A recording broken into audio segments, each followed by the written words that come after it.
ਗੁਰੂ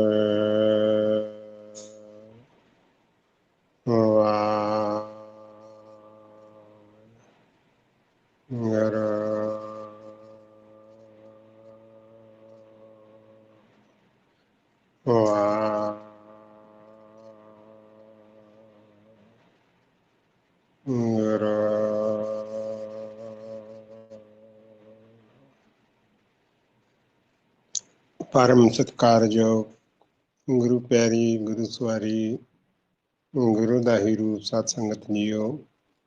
ਰਸ਼ਨਾ ਨੂੰ ਪਰਮ ਪਵਿੱਤਰ ਗੱਜ ਵੱਜ ਕੇ ਬੋਲੋ ਵਾਹਿਗੁਰੂ ਜੀ ਕਾ ਖਾਲਸਾ ਵਾਹਿਗੁਰੂ ਜੀ ਕੀ ਫਤਿਹ। ਗੁਰਮੁਖ ਪਿਆਰਿਓ, ਸਾਰੇ ਹੀ ਜੀਵ ਧਨਤਾ ਦੇ ਯੋਗ ਹਨ ਜੋ ਅਕਾਲ ਪੁਰਖ ਵਾਹਿਗੁਰੂ ਪਿਤਾ ਪਰਮੇਸ਼ਰ ਦੀ ਮਿੱਠੀ ਯਾਦ ਦੇ ਅੰਦਰ ਜੁੜ ਕੇ ਆਪਣੇ ਸਵਾਸਾਂ ਦੀ ਪੂੰਜੀ ਨੂੰ ਸਫਲਾ ਕਰਨ ਦੇ ਲਈ ਜੋ ਅਸੀਂ ਜਨਮਾਂ ਜਨਮੰਤਰਾਂ ਤੋਂ ਉਸ ਪਿਤਾ ਪਰਮੇਸ਼ਰ ਦੇ ਕਰਜ਼ਾਈ ਹੋ ਰਹੇ ਹਾਂ, ਉਸ ਕਰਜ਼ੇ ਨੂੰ ਲਾਉਣ ਦੇ ਲਈ ਅਤੇ ਨਾਲ ਨਾਲ ਗੁਰਮੁਖੋ ਮਨ ਤੇ ਲੱਗੀ ਹੋਈ ਮੈਲ ਨੂੰ ਧੋਣ ਦੇ ਲਈ ਆਪਾਂ ਸਾਰੇ ਇੱਕ ਪਲੇਟਫਾਰਮ ਤੇ ਇਕੱਤਰ ਹੋਏ ਹਾਂ। ਅਕਾਲ ਪੁਰਖ ਵਾਹਿਗੁਰੂ ਆਪਾਂ ਨੂੰ ਵਾਰ-ਵਾਰ ਗੁਰਬਾਣੀ ਦੇ ਵਿੱਚ ਸਮਝਾਉਣਾ ਕਰਦੇ ਆ ਕਿ ਜੇ ਤੂੰ ਮਾਲਕ ਦੇ ਗੁਣ ਗਾ ਲੇਂਗਾ ਤਾਂ ਜਿਹੜੀ ਤੇਰੇ ਮਨ ਨੂੰ ਲੱਗੀ ਹੋਈ ਮੈਲ ਹੈ ਉਹ ਲੱਥ ਜਾਏਗੀ। ਗੁਰਮੁਖ ਪਿਆਰਿਓ, ਇਹ ਮਨ ਨੂੰ ਮੈਲ ਸੋਚਦੇ ਆ ਜੀਵ ਕਿ ਅਸੀਂ ਤੇ ਏਦਾਂ ਦਾ ਕੋਈ ਮੈਲਾ ਕੰਮ ਨਹੀਂ ਕਰਦੇ, ਕੋਈ ਮਿੱਟੀ ਘੱਟੇ ਧੂੜ ਦੇ ਵਿੱਚ ਨਹੀਂ ਜਾਂਦੇ, ਮਨ ਨੂੰ ਮੈਲ ਕਿੱਥੋਂ ਲੱਗਦੀ। ਗੁਰਮੁਖੋ, ਮਨ ਨੂੰ ਇਸ ਮਿੱਟੀ ਘੱਟੇ ਦੀ ਮੈਲ ਨਹੀਂ ਲੱਗਦੀ, ਮਨ ਨੂੰ ਮੈਲ ਲੱਗਦੀ ਹੈ ਵਿਕਾਰਾਂ ਦੀ।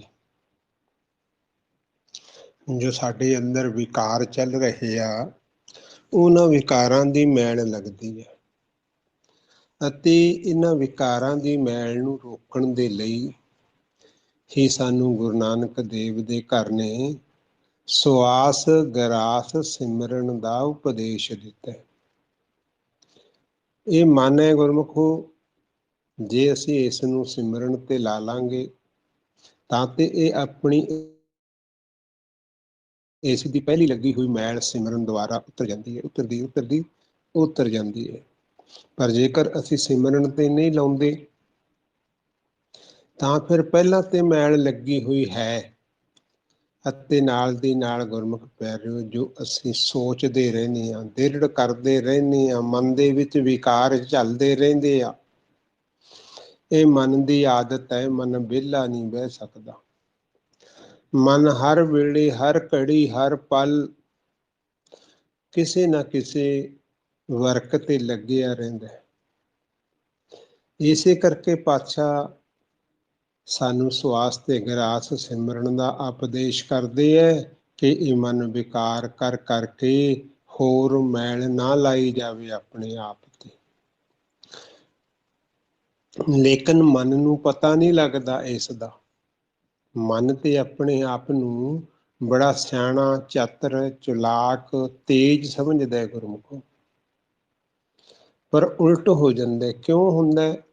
ਜਿੱਦਾਂ ਆਪਾਂ ਦ੍ਰਿਸ਼ਟਮਾਨ ਦੇ ਵਿੱਚ ਵੇਖਦੇ ਹਾਂ ਨਾ, ਕੋਈ ਨਸ਼ੇੜੀ ਹੁੰਦਾ, ਨਸ਼ੇੜੀ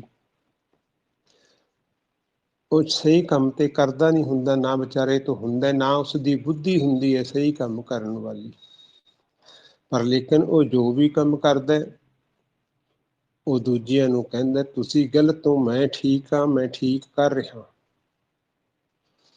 ਜੇ ਸ਼ਰਾਬੀ ਤੁਰਿਆ ਜਾਂਦਾ, ਕੌਲਿਆਂ ਨੂੰ ਫੜ ਕੇ ਤੁਰਿਆ ਜਾਂਦਾ, ਡਿੱਗਦਾ ਜਾਂਦਾ, ਉਸਨੂੰ ਕੋਈ ਕਹੇ ਨਾ ਭਾਈ ਸੰਭਲ ਕੇ ਚੱਲ, ਘੱਟ ਪੀ ਲਿਆ ਕਰ, ਉਹ ਕਹਿੰਦਾ ਨਹੀਂ ਮੈਂ ਬਹੁਤ ਘੱਟ ਪੀਤੀ ਸੀ, ਮੈਂ ਠੀਕ ਹਾਂ। ਗਲਤ ਤੁਸੀਂ ਹੋਣੇ, ਮੈਂ ਨਹੀਂ ਗਲਤ, ਮੈਂ ਠੀਕ ਹਾਂ। ਉਹ ਮੰਨਦਾ ਨਹੀਂ ਆਪਣੇ ਆਪ ਨੂੰ। ਕਿਉਂ? ਕਿਉਂਕਿ ਉਸਨੇ ਮਦ ਪੀਤੀ ਹੁੰਦੀ ਹੈ। ਏਦਾਂ ਹੀ ਗੁਰਮੁਖ ਪਿਆਰਿਓ, ਇਹਨਾਂ ਪੰਜਾਂ ਚੋਰਾਂ ਨੇ ਇਸ ਮਨ ਬੱਚੇ ਨੂੰ ਵੀ ਮਦ ਪਿਆਈ ਹੋਈ ਹੈ। ਇਸ ਨੂੰ ਵੀ ਪਤਾ ਨਹੀਂ ਲੱਗਦਾ ਮੈਂ ਕੀ ਠੀਕ ਕਰਦਾ ਤੇ ਮੈਂ ਕੀ ਗਲਤ ਕਰਦਾ। ਇਹ ਤੇ ਆਪਣੇ ਆਪ ਨੂੰ ਸਾਰਾ ਠੀਕ ਹੀ ਕਰਦਾ। ਇਹ ਤੇ ਆਪਾਂ ਨੂੰ ਗੁਰਮੁਖੋ ਹੁਣ ਭਾਈ ਸਾਹਿਬ ਭਾਈ ਸੇਵਾ ਦੀ ਸਤ ਸੰਗਤ ਤੋਂ ਬਾਅਦ ਪਤਾ ਲੱਗਿਆ। ਬਾਅਦ ਦੇ ਵਿੱਚ ਮਨ ਨੇ ਆਤਮਾ ਨੇ ਮਨ ਨੂੰ ਫਿਟਕਾਰਾਂ ਪਾਈਆਂ ਕਿ ਧਿਆਨ ਦੇ, ਤੂੰ ਤੇ ਮੈਲਾ ਹੋ ਗਿਆ, ਮੈਲਾ ਬਹੁਤ ਜ਼ਿਆਦਾ ਤੇਰੇ ਤੇ ਮੈਲ ਚੜ ਗਈ। ਇਹ ਮਨੁੱਖਾ ਜਨਮ ਮਿਲਿਆ ਤੈਨੂੰ ਮੈਲ ਉਤਾਰਨ ਵਾਸਤੇ, ਇਸ ਕਰਕੇ ਤੂੰ ਇਸ ਜਨਮ ਦੇ ਵਿੱਚ ਮੈਲ ਨੂੰ ਉਤਾਰ ਲੈ। ਇਹੀ ਗੱਲ ਗੁਰਮੁਖ ਪਿਆਰਿਓ ਪਾਤਸ਼ਾਹ ਗੁਰਬਾਣੀ ਦੇ ਵਿੱਚ ਸਮਝਾਉਣਾ ਚਾਹੁੰਦੇ ਹੈ। ਪਾਤਸ਼ਾਹ ਦੱਸਦੇ ਹੈ, ਗੁਣ ਗਾਵਤ ਤੇਰੀ ਉਤਰਸ ਮੈਲ। ਸਿੱਧਾ ਆਖਿਆ ਗੁਰਮੁਖੋ, ਪਾਤਸ਼ਾਹ ਨੇ ਕੋਈ ਏਡੇ ਹੇਰਾ ਫੇਰੀ ਕਰਕੇ ਨਹੀਂ ਸਮਝਾਇਆ। ਪਾਤਸ਼ਾਹ ਆਖਦੇ ਆ, ਗੁਣ ਗਾਏਗਾ, ਗੁਣ ਗਾਉਣ ਦੇ ਨਾਲ ਤੇਰੀ ਮੈਲ ਉਤਰ ਜਾਣੀ ਹੈ। ਗੁਣ ਗਾਵਤ ਤੇਰੀ ਉਤਰਸ ਮੈਲ, ਬਿਨਸ ਜਾਏ ਹਉਮੈ ਵਿਖ ਫੈਲ। ਇਸ ਕਰਕੇ ਗੁਰਮੁਖੋ ਆਪਾਂ ਨੂੰ ਗੁਣ ਗਾਉਣੇ ਚਾਹੀਦੇ ਹੈ, ਤੇ ਸੰਗਤ ਆਪਣੀ ਗੁਣ ਗਾ ਰਹੀ ਹੈ, ਇਹ ਸਾਰੀ ਵਧਾਈਆਂ ਦੇ ਪਾਤਰ ਹੈ। ਸਾਰੇ ਵਡਭਾਗੇ ਆ ਗੁਰਮੁਖ ਪਿਆਰੇ। ਭਾਗਾਂ ਤੋਂ ਬਗੈਰ ਜੀਵ ਸਤਸੰਗਤ ਦੇ ਵਿੱਚ ਆ ਕੇ ਵੀ ਨਹੀਂ ਬਹਿ ਸਕਦਾ। ਇਹ ਵੀ ਮੇਰੇ ਮਾਲਕ ਦੀ ਵਡਿਆਈ ਹੈ। ਜਦੋਂ ਗੁਰਮੁਖੋ ਗੁਣ ਗਾਉਣੇ ਸ਼ੁਰੂ ਕਰ ਦਿੰਦਾ ਮਨ ਬੱਚਾ, ਫਿਰ ਜਿਹੜੀ ਇਸ ਨੂੰ ਚਿੰਤਾ ਲੱਗੀ ਹੋਈ ਹੈ ਬਗੈਰ ਮਤਲਬ ਦੀ, ਚਿੰਤਾ ਦੇ ਨਾਲ ਇਹ ਕੁਝ ਕਰ ਨਹੀਂ ਸਕਦਾ। ਅਤੇ ਪਾਤਸ਼ਾਹ ਨੇ ਇਹ ਵੀ ਦੱਸਿਆ ਕਿ ਜੋ ਤੇਰੇ ਨਾਲ ਘਟਨਾ ਵਾਪਰ ਰਹੀ ਹੈ ਨਾ, ਏਦਾਂ ਦੀਆਂ ਘਟਨਾ ਪਹਿਲਾਂ ਵੀ ਬਹੁਤ ਵਾਪਰੀਆਂ ਨੇ, ਥੋੜੀਆਂ ਨਹੀਂ ਵਾਪਰੀਆਂ। ਕੋਈ ਤੇਰੇ ਨਾਲ ਏਦਾਂ ਦੀ ਅਜੀਬ ਗੱਲ ਨਹੀਂ ਹੋਈ। ਤੇਰੇ ਨਾਲ ਵੀ ਉਹੀ ਹੋਇਆ ਜੋ ਪਹਿਲਾਂ ਹੁੰਦਾ ਆ ਰਿਹਾ। ਤੂੰ ਇਸ ਲਈ ਇਸ ਦੀ ਕੋਈ ਚਿੰਤਾ ਨਾ ਕਰ। ਪਾਤਸ਼ਾਹ ਗੁਰਬਾਣੀ ਚ ਦੱਸਦੇ ਹੈ ਨਾ, ਚਿੰਤਾ ਤਾਂ ਕੀ ਕੀਜੀਐ ਜੋ ਅਣਹੋਣੀ ਹੋਏ। ਕਹਿੰਦੇ ਜੇ ਅਣਹੋਣੀ ਹੋਈ ਹੈ ਨਾ ਕੋਈ, ਤੇਰੇ ਇਕੱਲੇ ਨਾਲ ਹੋਈ ਹੈ, ਜੱਗ ਦੇ ਵਿੱਚ ਹੋਰ ਨਹੀਂ ਕਿਸੇ ਨਾਲ ਹੋਈ, ਤਾਂ ਤੇ ਤੂੰ ਕਹਿ ਦੇ ਇਹ ਤੇ ਬਹੁਤ ਨਾਲ ਹੁੰਦੀ ਹੈ। ਕਰਮਾਂ ਦੇ ਸੌਦੇ ਆ, ਕਰਮਾਂ ਦੇ ਵੱਟੇ ਆ। ਹੁਣ ਚਿੰਤਾ ਕਰਨ ਦੇ ਨਾਲੋਂ ਪਹਿਲਾਂ ਕਰਮ ਕਰਨ ਵੇਲੇ ਸੋਚਣਾ ਸੀ ਕਿ ਮੈਂ ਕੀ ਕਰਮ ਕਰਨ ਲੱਗਿਆ, ਇਸ ਦਾ ਨਤੀਜਾ ਕੀ ਹੋਣਾ। ਗੁਰਮੁਖ ਪਿਆਰਿਓ, ਇੱਕ ਸਾਡੇ ਅੰਦਰ ਹੋਰ ਵੱਡਾ ਭਰਮ ਹੈ। ਅਸੀਂ ਉਸ ਭਰਮ ਨੂੰ ਦੂਰ ਕਰ ਲਈਏ। ਪਹਿਲਾਂ ਤੇ ਅਸੀਂ ਜੋ ਕਰਦੇ ਹਾਂ ਨਾ, ਜੋ ਤੇ ਚੰਗਾ ਕਰਤਾ, ਉਹ ਮੇਰੀ ਅਕਲ ਬੁੱਧੀ ਨੇ ਕਰ ਦਿੱਤਾ, ਉਹ ਮੇਰੀ ਸਿਆਣਪ ਨੇ ਕਰ ਦਿੱਤਾ, ਉਹ ਮੇਰੀ ਮਿਹਨਤ ਨੇ ਕਰ ਦਿੱਤਾ। ਪਰ ਜੋ ਮਾੜਾ ਹੋ ਗਿਆ, ਉਹ ਉਸ ਡਾਢੇ ਨੇ ਲਿਖਿਆ ਸੀ। ਉਹ ਭਾਂਡਾ ਅਸੀਂ ਡਾਢੇ ਦੇ ਸਿਰ ਫੋੜ ਦਿੰਦੇ ਹਾਂ। ਮੇਰੇ ਡਾਢੇ ਨੇ ਲੇਖ ਬੜੇ ਮਾੜੇ ਲਿਖੇ ਆ। ਗੁਰਮੁਖ ਪਿਆਰਿਓ, ਗੁਰੂ ਗ੍ਰੰਥ ਸਾਹਿਬ ਦੇ ਵਿੱਚ ਪਾਤਸ਼ਾਹ ਸਮਝਾਉਂਦੇ ਹੈ ਕਿ ਭਲਿਆ ਕਦੇ ਵੀ ਉਹ ਅਕਾਲ ਪੁਰਖ ਵਾਹਿਗੁਰੂ ਪਿਤਾ ਪਰਮੇਸ਼ਰ, ਨਾ ਹੀ ਉਸ ਦਾ ਰੱਖਿਆ ਹੋਇਆ ਉਹ ਆਫੀਸਰ, ਉਹ ਵਕੀਲ, ਉਹ ਜੱਜ ਕਿਸੇ ਦੇ ਮਾੜੇ ਲੇਖ ਲਿਖਦਾ। ਨਾ ਤੇ ਅਕਾਲ ਪੁਰਖ ਵਾਹਿਗੁਰੂ ਲਿਖਦਾ, ਤੇ ਨਾ ਹੀ ਧਰਮ ਰਾਜ ਲਿਖਦਾ। ਫਿਰ ਇੱਥੇ ਸੰਗਤ ਸੋਚਦੀ ਹੋਏਗੀ, ਵਿਚਾਰ ਕਰਦੀ ਹੋਏਗੀ ਕਿ ਵੀਰ ਜੀ ਫਿਰ ਲੇਖ ਕੌਣ ਲਿਖਦਾ ਹੈ? ਲੇਖ ਕੌਣ ਲਿਖਦਾ ਹੈ? ਸਾਨੂੰ ਇਹ ਨਹੀਂ ਪਤਾ ਚੱਲਿਆ। ਗੁਰਮੁਖ ਪਿਆਰਿਓ, ਲੇਖ ਤੇ ਅਸੀਂ ਆਪਣੇ ਖੁਦ ਲੈ ਕੇ ਲਿਖ ਕੇ ਲੈ ਕੇ ਜਾਂਦੇ ਹਾਂ। ਜਿਹੜੀ ਸਾਡੇ ਮਸਤਕ ਦੇ ਉੱਤੇ ਪੱਟੀ ਹੈ ਨਾ, ਮਸਤਕ ਦੇ ਉੱਤੇ ਪੱਟੀ, ਉਸ ਦੇ ਉੱਤੇ ਅਸੀਂ ਆਪਣੇ ਲੇਖ ਲਿਖ ਕੇ ਲੈ ਕੇ ਜਾਂਦੇ ਹਾਂ। ਗੁਰਮੁਖੋ, ਕੋਈ ਕਿਸੇ ਦੇ ਲੇਖ ਨਹੀਂ ਲਿਖਦਾ। ਪਾਤਸ਼ਾਹ ਵੀ ਗੁਰਬਾਣੀ ਦੇ ਵਿੱਚ ਸਮਝਾਉਂਦੇ ਹੈ, ਆਪੇ ਪੱਟੀ ਕਲਮ ਆਪ, ਉੱਪਰ ਲਿਖ ਪੀ ਤੂੰ। कहते इस कर्मां दी पट्टी दे उत्ते अपने आप लिख रहे तू। तेरे कोले कलम भी है, पट्टी भी है, अते लिख भी कहते तू रहे। उपर लिख भी तू। ਉਹ ਤੇ ਗੁਰਮੁਖ ਜੇ ਪਿਆਰਿਓ ਜਾ ਕੇ ਪੜ੍ਹ ਕੇ ਹਿਸਾਬ ਕਿਤਾਬ ਕਰਦੇ ਆ। ਬਸ ਜਿਹੜੀ ਹਿਸਾਬ ਕਿਤਾਬ ਨਾਲ ਬਣਦੀ ਸਜ਼ਾ ਹੈ ਨਾ, ਉਹ ਸਜ਼ਾ ਦਿੰਦੇ ਆ। ਜਿਹੜਾ ਬਣਦੇ ਗੁਣ ਹੈ, ਪਿਆਰ ਸਤਿਕਾਰ ਹੈ, ਜਿਨ੍ਹਾਂ ਨੇ ਕਰਮ ਏਦਾਂ ਦੇ ਲਿਖੇ ਕਿ ਉਹਨਾਂ ਨੂੰ ਪਿਆਰ ਸਤਿਕਾਰ ਮਿਲਣਾ ਚਾਹੀਦਾ, ਉਹਨਾਂ ਨੂੰ ਪਿਆਰ ਤੇ ਸਤਿਕਾਰ ਮਿਲਦਾ। ਪਾਤਸ਼ਾਹ ਨੇ ਏਦਾਂ ਨਹੀਂ ਗੁਰਬਾਣੀ ਦੇ ਵਿੱਚ ਲਿਖਿਆ। ਗੁਰਮੁਖ ਪਿਆਰਿਓ ਕੁਝ ਸੋਚ ਬੁੱਝ ਕੇ ਲਿਖਿਆ। ਪਾਤਸ਼ਾਹ ਗੁਰਬਾਣੀ ਦੇ ਵਿੱਚ ਲਿਖਦੇ ਐ, ਦੱਦਾ ਦੋਸ ਨਾ ਦੇਈ ਕਰਤੈ, ਦੋਸ ਕਰਮਾ ਆਪਣਿਆਂ। ਉਹ ਕਹਿੰਦੇ ਉਸ ਮਾਲਕ ਨੂੰ, ਕਰਤੇ ਧਰਤੇ ਨੂੰ ਦੋਸ਼ ਨਹੀਂ ਦੇਣਾ। ਤੂੰ ਆਪਣੇ ਦੋਸਾਂ ਨੂੰ ਆਪ ਦੇਖ, ਤੂੰ ਕੀ ਲਿਖ ਰਿਹਾ ਮੱਤੇ ਦੀ ਪੱਟੀ ਤੇ। ਅਸੀਂ ਤੇ ਗੁਰਮੁਖ ਪਿਆਰਿਓ ਸੁੱਤੇ ਹੀ ਉੱਠਦੇ ਲਿਖਣਾ ਸ਼ੁਰੂ ਕਰ ਦਿੰਦੇ ਹਾਂ। ਇੱਥੇ ਵੀ ਸਧਾਰਨ ਸੰਗਤ ਦਾ ਸਵਾਲ ਪੈਦਾ ਹੁੰਦਾ, ਵੀਰ ਜੀ ਕਿੱਥੇ ਸਾਡੇ ਕੋਲੇ ਕਲਮ ਤੇ ਕਿੱਥੇ ਸਾਡੇ ਕੋਲੇ ਉਹ ਪੱਟੀ ਜਿਹੜੀ ਤੇ ਅਸੀਂ ਲਿਖਦੇ ਹਾਂ। ਸਾਨੂੰ ਨਹੀਂ ਪਤਾ ਲੱਗਦਾ ਅਸੀਂ ਕਦੋਂ ਲਿਖ ਜਾਂਦੇ ਹਾਂ ਕਿਸੇ ਦੇ ਮਾੜੇ ਤੇ ਕਦੋਂ ਲਿਖ ਜਾਂਦੇ ਹਾਂ ਚੰਗੇ। ਇਸ ਕਰਕੇ ਗੁਰਮੁਖ ਪਿਆਰਿਓ ਧੰਨ ਧੰਨ ਸਾਹਿਬ ਸ੍ਰੀ ਗੁਰੂ ਗ੍ਰੰਥ ਸਾਹਿਬ ਦੀ ਗੁਰਬਾਣੀ ਨੂੰ ਖੋਜਣ ਦੀ ਲੋੜ ਹੈ। ਇਸ ਕਰਕੇ ਗੁਰੂ ਸਾਹਿਬ ਕਹਿ ਰਹੇ ਹੈ, ਖੋਜ ਦਿਲ ਹਰ ਰੋਜ਼। ਬੰਦੇ ਖੋਜ ਦਿਲ ਹਰ ਰੋਜ਼। ਖੋਜ ਇਸ ਨੂੰ ਖੋਜ ਕਰ, ਆਪਣੇ ਕਰਮਾਂ ਦੀ ਪੱਟੀ ਤੇ ਖੋਜ ਕਰ, ਆਪਣਾ ਲੇਖਾ ਜੋਖਾ ਕਰ, ਆਪਣਾ ਹਿਸਾਬ ਕਿਤਾਬ ਲਿਖ। ਉਹ ਲੋਕਾਂ ਦੇ ਲਈ ਤੂੰ ਤੇ ਬਈਆਂ ਕਾਲੀਆਂ ਕਰ ਦਿੱਤੀਆਂ, ਕਦੇ ਆਪਣੇ ਮੱਥੇ ਦੀ ਪੱਟੀ ਤੇ ਵੀ ਕਦੇ ਸ਼ੁੱਧ ਲਿਖ ਲੈ। ਭਗਤ ਫਰੀਦ ਕਹਿ ਰਹੇ ਹੈ ਗੁਰਮੁਖ ਪਿਆਰਿਓ ਕਿ ਜੇ ਤੂੰ ਅਕਲ ਵਾਲਾ ਹੈ, ਤੂੰ ਜ਼ਿਆਦਾ ਸਿਆਣਾ ਹੈ, ਤੇਰੀ ਚਤੁਰ ਬੁੱਧੀ ਹੈ, ਤੂੰ ਬੜਾ ਤੇਜ ਸਮਝਦਾ, ਫਿਰ ਤੂੰ ਆਪਣੇ ਲੇਖਾਂ ਨੂੰ ਕਿਉਂ ਕਾਲੇ ਲਿਖੀ ਜਾਂਦਾ? ਫਿਰ ਕਿਉਂ ਆਪਣੇ ਲੇਖਾਂ ਨੂੰ ਕਾਲੇ ਲਿਖਦਾ? ਤੂੰ ਆਪਣੇ ਤੇ ਲੇਖ ਚੰਗੇ ਲਿਖ ਲੈ ਭੱਲਿਆ। ਪਾਤਸ਼ਾਹ ਗੁਰਬਾਣੀ ਦੇ ਵਿੱਚ ਦੱਸਦੇ ਹੈ, ਜੇ ਤੂੰ ਫਰੀਦਾ, ਜੇ ਤੂੰ ਅਕਲ ਲਤੀਫ, ਕਾਲੇ ਲਿਖ ਨਾ ਲੇਖ। ਕਹਿੰਦੇ ਜੇ ਤੂੰ ਜ਼ਿਆਦਾ ਅਕਲ ਵਾਲਾ ਹੈ ਤਾਂ ਫਿਰ ਕਾਲੇ ਲੇਖ ਨਾ ਲਿਖ। ਹੁਣ ਗੁਰਮੁਖ ਪਿਆਰਿਓ ਕਦੋਂ ਲਿਖਦੇ ਆ ਲੇਖ? ਸਮਝ ਨਹੀਂ ਪੈਂਦੀ। ਸਮਝਾਉਂਦੇ ਹੈ ਸਾਹਿਬ ਸ੍ਰੀ ਗੁਰੂ ਗ੍ਰੰਥ ਸਾਹਿਬ।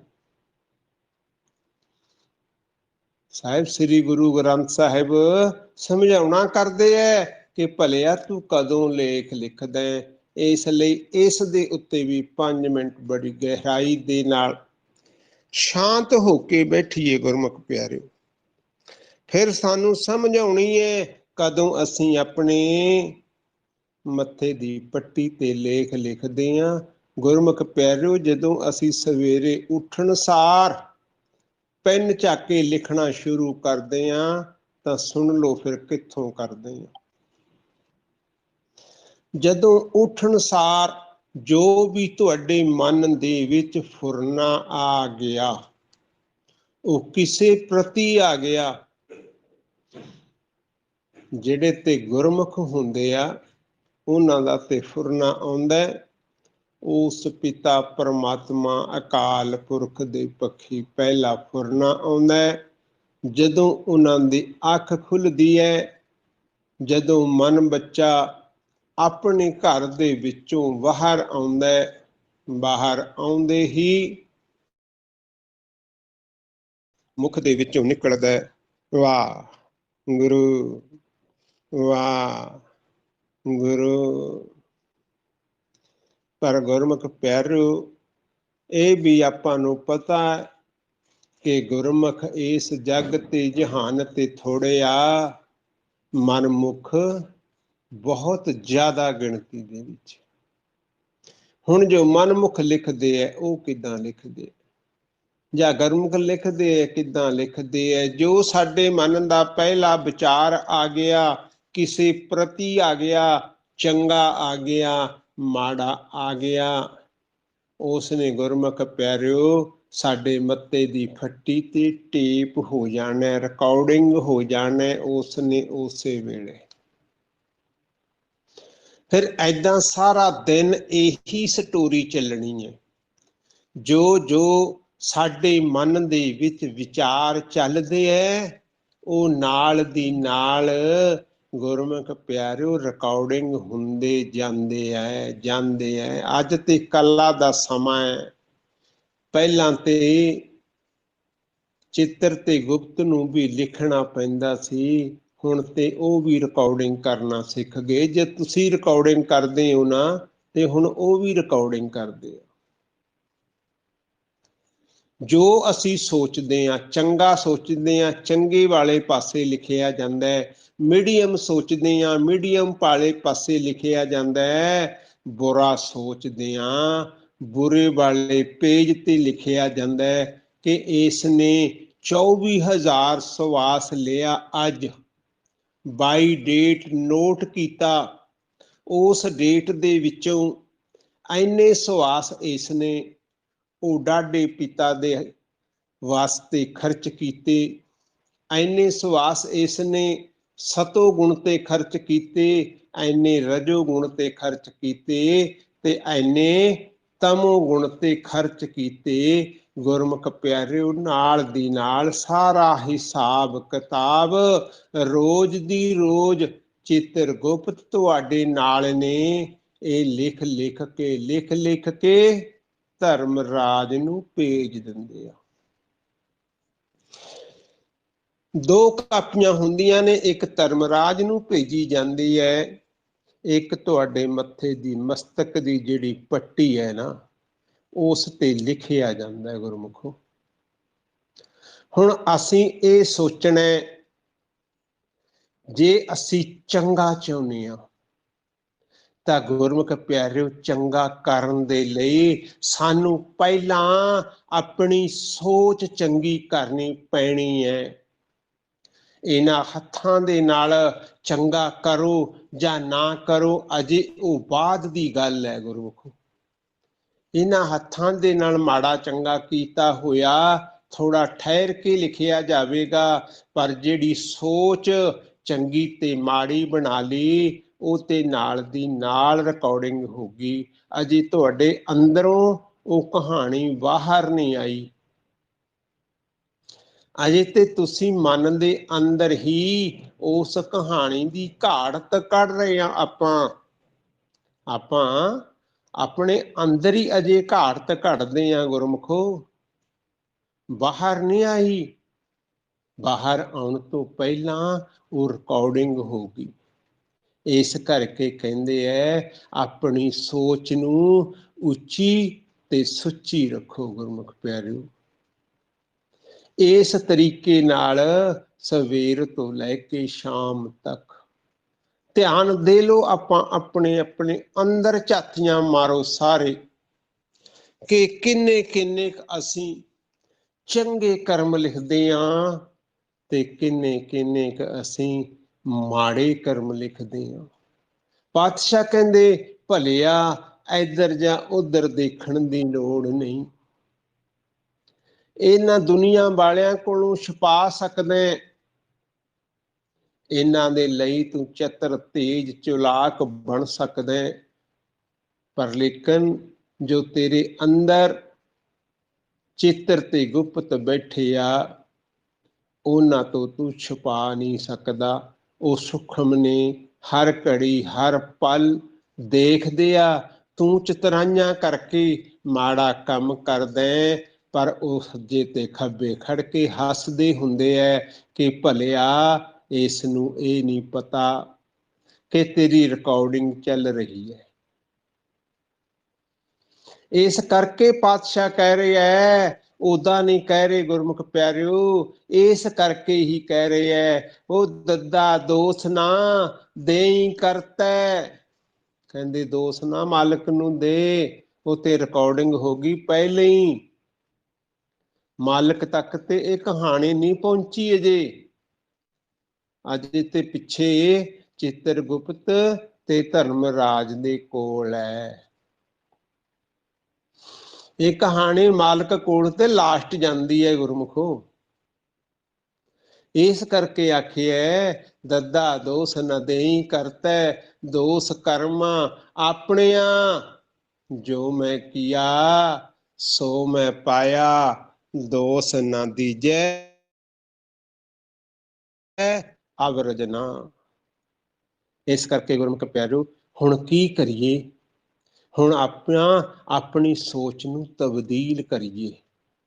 आपां उठण सार इस करके पातशाह ने गुरबाणी दे विच सिख दी डेफिनेशन समझाई है भी सिख दी आ डेफिनेशन है, जो गुरु दा प्यारा है, गुरु दा भगत है, वो उठ के की करेगा, गुर सतगुर का जो सिख अखाए, भल के उठ हर नाम ते आवे। गुर सतगुर का जो सिख अखाए, गुर सतगुर का जो सिख अखाए, भल के उठ हर नाम ते आवे, उद्यम करे भल के प्रभाती, इशनान करे अमृत सर नावे। हुण की उद्यम करके इत्थे भी संगत ने बिल्कुल सच हो जाना, बिल्कुल संगत ने कहना वीर जी यही करदे आ असीं ते उठण सार सवेरे नहाउने आ, सवेरे इशनान करदे आ असीं भी। मैनूं ते 15 साल हो गए, किसी नूं 20 साल हो गए, किसी नूं 10 साल हो गए, नितनेमी आ, नहाउने आ, गुरु घर जाने आ, यही काम करदे आ।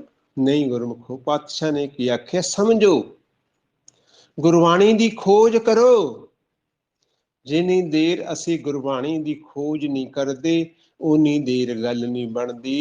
गुरबाणी सानू कुछ होर कहंदी है अते करदे असी कुछ होर हां। इत्थे ही ध्यान दिओ पहली बार कि किन्ना क असी उस सच्चे पिता दे कहने दे विचां हुक्म दे विचां कि असी हुक्म तो आकी ते नहीं हो गए। पातशाह ते कह रहे है गुर सतगुर काजो सिख अखाए, भल के उठ हर नाम ते आवे। कि आपां उठण सार नाम ते आउने आ, कि असी 10-15-20 साल तो लगे हुए हैं यही काम करन। ਜਦੋਂ ਦੇ ਤੁਸੀਂ ਅੰਮ੍ਰਿਤ ਛਕਿਆ, ਸੁਰਤ ਸੋਝੀ ਸੰਭਾਲੀ ਹੈ, ਕਹਿੰਦੇ ਆਏ ਹੈ, ਗੁਰਮੁਖਾਂ ਨੂੰ ਪ੍ਰੈਕਟੀਕਲ ਦੇ ਵਿੱਚ ਸੁਣਦੇ ਆ ਵੀਰ ਜੀ ਛੋਟੇ ਹੁੰਦਿਆਂ ਤੋਂ ਦਾਦੀ ਕੋਲੋਂ ਸਿੱਖੇ ਸੀ, ਮਾਤਾ ਕੋਲੋਂ ਸਿੱਖੇ ਸੀ, ਨਾਨੀ ਜੀ ਕੋਲੋਂ ਸਿੱਖੇ ਸੀ, ਉਦੋਂ ਦੇ ਗੁਰੂ ਘਰ ਜਾਂਦੇ ਆ। ਪਰ ਪਾਤਸ਼ਾਹ ਕੀ ਕਹਿ ਰਹੇ ਹੈ, ਉਹ ਕਹਿ ਰਹੇ ਹੈ ਗੁਰ ਸਤਗੁਰ ਕਾਜੋ ਸਿੱਖ ਅਖਾਏ, ਭਲ ਕੇ ਉਠ ਹਰ ਨਾਮ ਤੇ ਆਵੇ। ਇਸ ਦੇ ਵਿੱਚ ਗੁਰਮੁਖ ਪਿਆਰਿਓ ਪਾਤਸ਼ਾਹ ਨੇ ਪਹਿਲਾਂ ਹੋਰ ਕੋਈ ਗੱਲ ਨਹੀਂ ਆਖੀ ਕਿ ਤੁਸੀਂ ਚਾਹ ਪੀਓ, ਕੁਛ ਨਹੀਂ ਆਖਿਆ ਤੁਸੀਂ ਇਸ਼ਨਾਨ ਕਰੋ। ਪਾਤਸ਼ਾਹ ਕਹਿੰਦੇ ਉਠਣ ਸਾਰ ਨਾਮ ਨੂੰ ਧਿਆਓ, ਇੰਨਾ ਧਿਆਓ, ਇੰਨਾ ਧਿਆਓ, ਜਦੋਂ ਧਿਆਉਂਦੇ ਧਿਆਉਂਦੇ ਤੁਹਾਡੇ ਅੰਦਰ ਹਰ ਰਸ ਨਾਮ ਰਸ ਅੰਮ੍ਰਿਤ ਰਸ ਚੱਲ ਪੈਂਦਾ ਹੈ। ਫਿਰ ਪਾਤਸ਼ਾਹ ਕਹਿੰਦਾ ਉਦਮ ਕਰੋ, ਕਹਿੰਦੇ ਉਦਮ ਕਰਕੇ ਇਸ ਮਨ ਨੂੰ ਉਸ ਹਰ ਰਸ ਨਾਮ ਰਸ ਅੰਮ੍ਰਿਤ ਰਸ ਦਾ ਜੋ ਸੋਮਾ ਤੁਹਾਡੇ ਅੰਦਰ ਫੁੱਟਿਆ, ਜੋ ਸਰੋਵਰ ਦੇ ਵਿੱਚੋਂ ਅੰਮ੍ਰਿਤ ਆਇਆ, ਜਿਸ ਸਰੋਵਰ ਦੇ ਵਿੱਚੋਂ, ਉਸ ਸਰੋਵਰ ਦੇ ਵਿੱਚ ਮਨ ਦਾ ਇਸ਼ਨਾਨ ਕਰਵਾਓ। ਉਸ ਸੋਮੇ ਦੇ ਵਿੱਚ ਮਨ ਦਾ इशनान करवाओ गुरमुख प्यारिओ, उद्यम करे भल के प्रभाती। उद्यम की कीता? नाम जपिया उठन सार। भल के प्रभाती इशनान करे अमृत सरनावे। ਉਹ ਇਸ਼ਨਾਨ ਆਪਣੇ ਅੰਦਰ, ਆਪਣੀ ਕਾਇਆ ਦੇ ਅੰਦਰ ਜੋ ਅੰਮ੍ਰਿਤਸਰ ਸਰੋਵਰ ਹੈ, ਉਸ ਦੇ ਉੱਤੇ ਸਭ ਤੋਂ ਪਹਿਲਾਂ ਮਨ ਦਾ ਇਸ਼ਨਾਨ ਕਰਵਾਉਣਾ। ਇਹ ਹੈ ਸਿੱਖ ਦੀ ਡੈਫੀਨੇਸ਼ਨ। ਅਸੀਂ ਮਨ ਨੂੰ ਧੋਣ ਦੀ ਬਜਾਏ ਅਸੀਂ ਤਨ ਨੂੰ ਧੋਣਾ ਸ਼ੁਰੂ ਕਰ ਦਿੱਤਾ। ਪਰ ਪਾਤਸ਼ਾਹ ਗੁਰਬਾਣੀ ਚ ਕਹਿ ਰਹੇ ਆ, ਮਨ ਧੋਤੇ ਤਨ ਅੱਛਾ ਨਾ ਹੋਏ, ਇਹ ਜਗ ਭਰਮ ਭੁਲਾਇਆ। ਇਹ ਭਰਮ ਦੇ ਵਿੱਚ ਪੈ ਗਿਆ। ਇਹ ਤੇ ਧੋਣਾ ਤੇ ਇਸਨੇ ਮਨ ਸੀ, ਪਰ ਇਸਨੇ ਤਨ ਧੋਣਾ ਸ਼ੁਰੂ ਕਰ ਦਿੱਤਾ, ਰਗੜ ਰਗੜ ਕੇ ਧੋਣਾ ਸ਼ੁਰੂ ਕਰਤਾ, ਚੰਗੀਆਂ ਸਾਬਣਾਂ ਨਾਲ ਸ਼ੁਰੂ ਕਰ ਦਿੱਤਾ।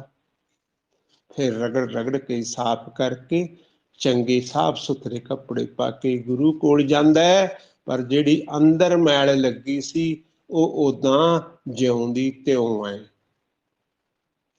ਜਿਉਂਦੀ ਤਿਉਂ ਤੇ ਉਹ ਰਹਿ ਗਈ। ਅਤੇ ਪਾਤਸ਼ਾਹ ਫਿਰ ਬੜਾ ਸੋਹਣਾ ਲਿਖਦੇ ਆ ਗੁਰਮੁਖੋ, ਬੜਾ ਸੋਹਣਾ ਲਿਖਦੇ ਆ। ਕਹਿੰਦੇ ਜਦੋਂ ਫਿਰ ਇਹ ਜਾਂਦਾ ਗੁਰੂ ਘਰਾਂ ਦੇ ਵੱਲ ਨੂੰ, ਇਸ਼ਨਾਨ ਤੀਰਥ ਵੱਲ ਨੂੰ ਜਾਂਦਾ, ਕਹਿੰਦੇ ਫਿਰ ਕਹਿੰਦੇ ਕੀ ਕਰਦੇ? ਕਹਿੰਦੇ ਪਹਿਲੀ ਭੌ ਜਿਹੜੀ ਲੱਗੀ ਹੋਈ ਸੀ ਉਹ ਨਹੀਂ ਉਤਾਰੀ। ਜਿਹੜੀ ਭੌ ਪਹਿਲਾਂ ਲੱਗੀ ਸੀ ਉਹ ਨਹੀਂ ਕਹਿੰਦੇ ਉਤਾਰੀ, ਦੋ ਭੌ ਹੋਰ ਚਾੜ ਕੇ ਆ ਗਿਆ ਉੱਥੋਂ। ਪਾਤਸ਼ਾਹ ਕਹਿ ਰਹੇ ਨਾ, ਨਾਵਣ ਚੱਲੇ ਤੀਰਥੀ ਮਨ ਖੋਟੇ ਤਨ ਚੋਰ, ਇੱਕ ਭੌ ਲੱਥੀ ਨਾਤਿਆਂ ਦੋ ਭੌ ਚੜੀਆਂ ਹੋਰ। ਪਾਤਸ਼ਾਹ ਕਹਿੰਦੇ ਦੋ ਭੌ ਹੋਰ ਚੜ ਕੇ ਆ ਗਿਆ। ਇਸ ਕਰਕੇ ਗੁਰਮੁਖ ਪਿਆਰਿਓ, ਮਨ ਤੇ ਲੱਗੀ ਹੋਈ ਮੈਲ ਨੂੰ ਉਤਾਰਨਾ ਸ਼ੁਰੂ ਕਰੀਏ। ਮਨ ਦੀ ਮੈਲ ਕਿੱਦਾਂ ਉਤਾਰੀਏ, ਕਿੱਦਾਂ ਉਤਰੇਗੀ? ਸਿਰਫ ਸਿੱਖ ਦੀ ਡੈਫੀਨੇਸ਼ਨ ਤੇ ਪਹਿਰਾ ਦੇ ਦਿਓ ਅੱਜ ਤੋਂ। ਕੀ ਪਹਿਰਾ ਦਈਏ? ਤੜਕੇ ਉੱਠਣ ਸਾਰ ਕੁਝ ਨਹੀਂ ਸੋਚਣਾ। ਜੇ ਸੋਚ ਕਿੱਥੋਂ ਸ਼ੁਰੂ ਹੋਏਗੀ? ਸੋਚ ਉੱਥੋਂ ਸ਼ੁਰੂ ਹੋਏਗੀ ਜਿੱਥੋਂ ਅਸੀਂ ਨੇ ਨੇਤਰ ਖੋਲ ਲਏ। ਜਦੋਂ ਇੱਕ ਵਾਰ ਨੇਤਰ ਖੋਲ ਲਏ ਗੁਰਮੁਖੋ, ਫਿਰ ਸੋਚ ਨਹੀਂ ਰੁਕਦੀ। ਕਿਉਂ? ਪਹਿਲੀ ਵਾਰ ਨੇਤਰ ਖੋਲਣ ਸਾਰ ਇਸ ਮਨ ਨੇ ਬਹੁਤ ਕੁਝ ਵੇਖ ਲਿਆ। ਜਿਹੜਾ ਵੇਖ ਲਿਆ ਉਹ ਵਿਚਾਰ, ਉਹ ਰੀੜ ਇਸ ਦੇ ਅੰਦਰ ਚੱਲ ਪੈਣੀ ਹੈ। ਇਸ ਕਰਕੇ ਪਾਤਸ਼ਾਹ ਕਹਿ ਰਹੇ ਹੈ ਕਿ ਨੇਤਰਾਂ ਵੀ ਨਾ ਖੋਲੋ। ਪਹਿਲੀ ਵਾਰ ਉੱਠਣ ਸਾਰ ਕਹਿੰਦੇ ਨਾਮ ਨੂੰ ਧਿਆਓ। ਉਹ ਜਦੋਂ ਵੀ ਪਤਾ ਲੱਗਦਾ ਕਿ ਮਨ ਬੱਚਾ ਆ ਗਿਆ ਤਾਂ ਉਸੇ ਵੇਲੇ ਸ਼ੁਰੂ ਕਰ ਦੋ, ਵਾਹ ਗੁਰੂ ਵਾਹ ਗੁਰੂ ਵਾਹ ਗੁਰੂ। ਫਿਰ ਆਵਾਜ਼ਾਂ ਮਾਰੋ, ਜਿੰਨਾ ਚੋਂ ਵੱਧ ਤੋਂ ਵੱਧ ਸਮਾਂ ਜਿੰਨਾ ਚਿਰ ਬਹਿ ਸਕਦੇ ਹੋ ਬਹਿ ਕੇ ਮੇਰੇ ਮਾਲਕ ਨੂੰ ਆਵਾਜ਼ਾਂ ਮਾਰੋ। ਮਨ ਨੂੰ ਸ਼ਾਂਤ ਰੱਖੋ, ਫੁਰਨਿਆਂ ਨੂੰ ਦੂਰ ਰੱਖੋ। ਫਿਰ ਗੁਰਮੁਖ ਪਿਆਰਿਓ ਏਦਾਂ ਇਸ਼ਨਾਨ ਕਰਦੇ, ਸਿਮਰਨ ਕਰਦੇ ਕਰਦੇ ਮਨ ਬੱਚਾ ਇਸ਼ਨਾਨ ਕਰ ਲੈਂਦਾ। ਉਹ ਅੰਮ੍ਰਿਤਸਰ ਸਰੋਵਰ ਤੇ ਚਲਾ ਜਾਂਦਾ। ਜਦੋਂ ਅੰਮ੍ਰਿਤਸਰ ਸਰੋਵਰ ਤੇ ਚਲਾ ਗਿਆ, ਮਨ ਬੱਚੇ ਨੇ ਇਸ਼ਨਾਨ ਕਰ ਲਿਆ, ਉਦਮ ਕਰਿਆ। ਮਨ ਬੱਚੇ ਨੇ ਉਦਮ ਕਰੇ ਭਲ ਕੀ ਪ੍ਰਭਾਤੀ, ਇਸ਼ਨਾਨ ਕਰੇ ਅੰਮ੍ਰਿਤਸਰ ਨਾਵੇ। ਫਿਰ ਪਾਤਸ਼ਾਹ ਦੱਸਦੀ ਹੈ, ਉਪਦੇਸ਼ ਗੁਰੂ ਹਰ ਹਰ ਜਪ ਜਪ। ਇਹ ਉਪਦੇਸ਼ ਹੈ ਸਾਨੂੰ ਸਾਡੇ ਗੁਰੂ ਦਾ। ਇਹ ਕੋਈ ਉਦਾਂ ਕੋਈ ਗੁਰਸਿੱਖ ਆਪਣੇ ਪੱਲਿਓਂ ਨਹੀਂ ਕਹਿ ਰਿਹਾ ਗੁਰਮੁਖੋ। ਇਹ ਜਿਹੜੀ ਕਹਿ ਰਹੇ ਨਾ ਤੁਰਕੀ ਬਾਣੀ ਆਈ, ਤਿੰਨ ਸਗਲੀ ਚਿੰਤ ਮਿਟਾਈ। ਉਹ ਬਾਣੀ ਦਾ ਉਪਦੇਸ਼ ਹੈ। ਪਾਤਸ਼ਾਹ ਕਹਿ ਰਹੇ ਹੈ ਗੁਰਮੁਖ ਪਿਆਰਿਓ, ਉਪਦੇਸ਼ ਗੁਰੂ ਹਰ ਹਰ ਜਪ ਜਾਪੈ, ਸਭ ਕਿਲਵਖ ਪਾਪ ਦੋਖ ਲਹਿ ਜਾਵੇ। ਕਹਿੰਦੇ ਕਿਲਵਖ ਪਾਪ ਦੋਖ ਸਾਰੇ ਫਿਰ ਕਹਿੰਦੇ ਉਤਰ ਜਾਂਦੇ ਆ ਗੁਰਮੁਖ ਪਿਆਰਿਓ। ਫਿਰ ਅਗਲੀ ਜਿਹੜੀ ਆਪਣੀ ਅਗਲੀ ਪੌੜੀ ਹੈ, ਜਿਹੜੀ ਪਿਛਲੀ ਡੈਫੀਨੇਸ਼ਨ ਨੂੰ ਛੱਡ ਕੇ ਅਸੀਂ ਕਰਮ ਕਰਦੇ ਹਾਂ ਆਪਾਂ ਪਹਿਲੀ ਵਾਰ, ਫਿਰ ਉਹ ਤੇ ਗੁਰਮੁਖ ਪਿਆਰਿਓ ਪਾਤਸ਼ਾਹ ਆਪਾਂ ਨੂੰ ਕਹਿੰਦੇ ਆ। ਫਿਰ ਕਹਿੰਦੇ ਫਿਰ ਚੜ੍ਹੇ ਦਿਵਸ, ਪਹਿਲਾਂ ਉੱਠਿਆ ਪ੍ਰਭਾਤੀ ਵੇਲੇ ਇਹ ਸਾਂਭਿਆ, ਮਨ ਦਾ ਇਸ਼ਨਾਨ ਕਰਾਇਆ, ਮਨ ਦਾ ਇਸ਼ਨਾਨ ਕਰਾਉਣ ਤੋਂ ਬਾਅਦ ਸਮਾਂ ਮਿਲਿਆ, ਫਿਰ ਨਹਾਓ। ਫਿਰ ਕਹਿੰਦੇ ਚੜ੍ਹੇ ਦਿਵਸ ਗੁਰਬਾਣੀ ਗਾਵੇ, ਬਹਿੰਦਿਆਂ ਉੱਠਦਿਆਂ ਹਰ ਨਾਮ ਧਿਆਵੇ। ਇਹ ਅਗਲਾ ਕਰਮ ਤੇ ਪਾਤਸ਼ਾਹ ਨੇ ਪਹਿਲਾਂ ਫੇਰ ਕੀਤਾ, ਜਿਹੜਾ ਅਸੀਂ 4-4 ਵਜੇ 2-2 ਵਜੇ ਸ਼ੁਰੂ ਕਰ ਦਿੰਦੇ ਸੀ, ਉਹ ਪਾਤਸ਼ਾਹ ਤੇ ਕਹਿ ਰਿਹਾ ਚੜ੍ਹੇ ਦਿਵਸ ਗੁਰਬਾਣੀ ਨੂੰ ਗਾ, ਉਸ ਤੋਂ ਪਹਿਲਾਂ ਨਾਮ ਜਪ ਨਾਮ। ਹੁਣ ਇੱਥੇ ਸੰਗਤ ਸੋਚੇਗੀ, ਇੱਥੇ ਅਨਾੜੀ ਗੁਰਮੁਖ ਸੋਚਦੇ ਹੈ ਕਿ ਵੀਰ ਜੀ ਗੁਰਬਾਣੀ ਪੜ੍ਹਨ ਦੇ ਵਿੱਚ ਤੇ ਸਿਮਰਨ ਦੇ ਵਿੱਚ ਕੀ ਅੰਤਰ ਹੈ। ਗੁਰਮੁਖ ਪਿਆਰਿਓ ਇੰਨਾ ਅੰਤਰ ਹੈ ਜੋ ਦਿਨ ਤੇ ਰਾਤ ਦਾ ਹੈ। ਗੁਰਬਾਣੀ ਇਸ ਜਗ ਮੈਂ ਚਾਨਣ, ਗੁਰਬਾਣੀ ਨੂੰ ਪੜ੍ਹ ਕੇ ਸਾਡੇ ਅੰਦਰ ਜੋ ਅਗਿਆਨਤਾ ਦਾ ਹਨੇਰਾ ਹੈ ਉਸ ਨੇ ਦੂਰ ਹੋਣਾ। ਗੁਰਬਾਣੀ ਨੂੰ ਪੜ੍ਹ ਕੇ ਸਾਨੂੰ ਸੋਝੀ ਆਉਣੀ ਹੈ ਕਿ ਮਨਾ ਤੂੰ ਕੀ ਸੋਚਦਾ ਤੇ ਤੇਰਾ ਬਾਪੂ ਕੀ ਸੋਚਦਾ। ਗੁਰਬਾਣੀ ਨੂੰ ਪੜ੍ਹ ਕੇ ਪਤਾ ਲੱਗਦਾ ਕਣ ਕਣ ਮੈਂ ਹਰ ਜੂ ਬਸੈ, ਸੰਤਨ ਕੇਹੂ ਪੁਕਾਰ।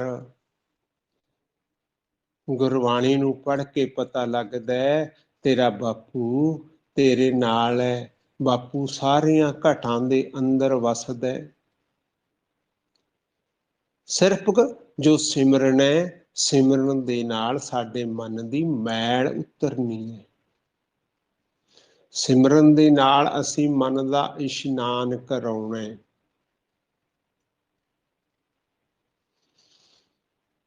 ਇਸ ਕਰਕੇ ਗੁਰਬਾਣੀ ਤੇ ਸਿਮਰਨ ਗੁਰਮੁਖ ਪਿਆਰਿਓ ਅਲੱਗ-ਅਲੱਗ ਸਟੈਪ ਨੇ। ਗੁਰਬਾਣੀ ਪੜ੍ਹਨ ਵਾਸਤੇ ਪੜ੍ਹਨੀ ਹੈ, ਪਰ ਪੜ੍ਹਨੀ ਹੈ ਕਿਤਾਬੀ ਨਹੀਂ ਪੜ੍ਹਨੀ ਜਿਹੜੀ ਪਹਿਲਾਂ ਪੜ੍ਹਦੇ ਸੀ। ਜਿੰਨਾ ਸਮਾਂ ਮਿਲਦਾ ਉਨੀ ਕੁ ਪੜ੍ਹੀਏ, ਪਰ ਖੋਜ ਕੇ ਪੜ੍ਹੀਏ। ਖੋਜ ਦਿਲ ਹਰ ਰੋਜ਼, ਇਹਨੂੰ ਖੋਜੋ ਕੀ ਕਹਿ ਰਹੀ ਹੈ ਗੁਰਬਾਣੀ।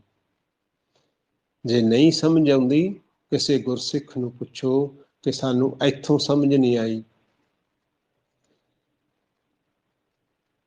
ਗੁਰਮੁਖ ਪਿਆਰਿਓ ਹੁਣ ਸਮਾਂ ਹੋ ਗਿਆ, ਸਮੇਂ ਦੇ ਅੰਦਰ ਰਹਿ ਕੇ ਹੀ ਚੰਗੀ ਗੱਲ ਹੁੰਦੀ ਹੈ। ਬਹਿ ਕੇ ਅਜੇ ਵੀ 5 ਮਿੰਟ ਜ਼ਿਆਦਾ ਲੈ ਜਾਂਦੇ ਆ, ਨੇਤਰ ਬੰਦ ਹੁੰਦੇ ਆ, ਪਤਾ ਨਹੀਂ ਲੱਗਦਾ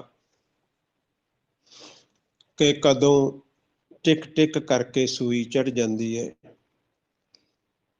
ਪਰ ਮਾਲਕ ਦੇ ਪਿਆਰ ਦੇ ਵਿੱਚ ਹੀ 5 ਮਿੰਟ ਜ਼ਿਆਦਾ ਲਏ ਆ।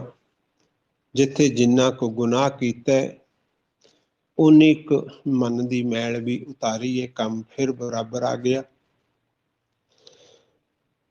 ਗੁਰਮੁਖੋ ਇੰਨੀ ਕੁ ਵਿਚਾਰ ਕਰਦੇ ਹਾਂ, ਇੱਕ ਨਹੀਂ ਅਨੇਕ ਹੀ ਪ੍ਰਕਾਰ ਦੀਆਂ ਗਲਤੀਆਂ ਹੋ ਜਾਂਦੀਆਂ ਨੇ। ਗੁਰਬਾਣੀ ਗੁਰੂ ਤੇ ਸੰਗਤ ਬਖਸ਼ਣ ਯੋਗੋਂ ਬਖਸ਼ ਲੈਣਾ ਜੀ। ਵਾਹਿਗੁਰੂ ਜੀ ਕਾ ਖਾਲਸਾ, ਵਾਹਿਗੁਰੂ ਜੀ ਕੀ ਫਤਿਹ। ਇੱਕ ਗੁਰਮੁਖੋ ਆਪਾਂ ਨੇ